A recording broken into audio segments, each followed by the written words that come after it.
روائع رمضان نخبة من أروع التحف الفنية كل مساء على شاشتكم. روائع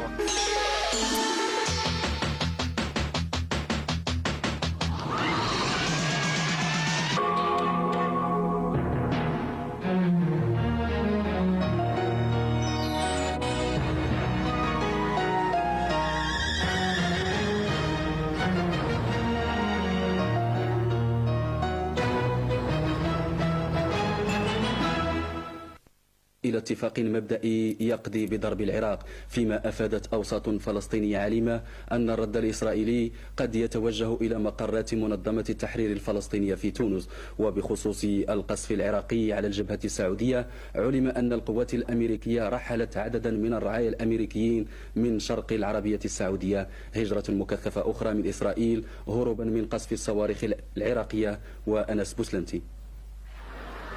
صواريخ الحسين التي أمطر بها العراق 3 مرات متتالية الكيان الإسرائيلي كان من بين نتائجها ظهور هجرة جماعية مضادة. مئات اليهود يحملون حقائبهم يوميا ويغادرون المطارات الإسرائيلية في اتجاهات شتى. المهم الهروب من الفزع والجحيم اليومي الذي تحولت إليه حياتهم بفعل ضربات الحسين.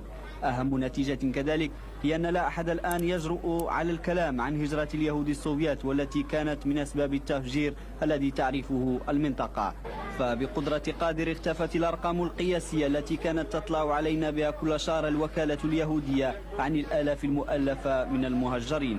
صواريخ الحسين فتحت الكثير من الأعين. اليهود السوفيات اقتنعوا بأنهم لم يأتوا إلى أرض الهناء والسعادة، أما الإسرائيليون فوخزهم ضميرهم واكتشفوا أن هناك خطأ تاريخيا لا زال ينتظر التصحيح منذ أزيد من 40 سنة.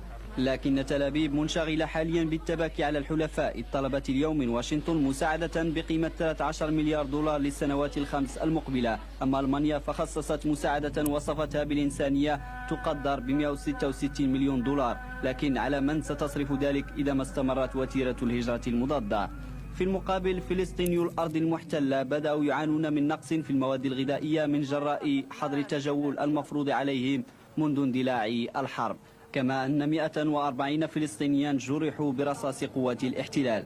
عنصر آخر زاد اليوم من تصعيد مقاومة سكان الأراضي المحتلة، وهو دعوة مفتي القدس الشيخ سعد الدين العلمي كافة المسلمين إلى الجهاد المقدس وإلى مقاطعة البضائع الأمريكية.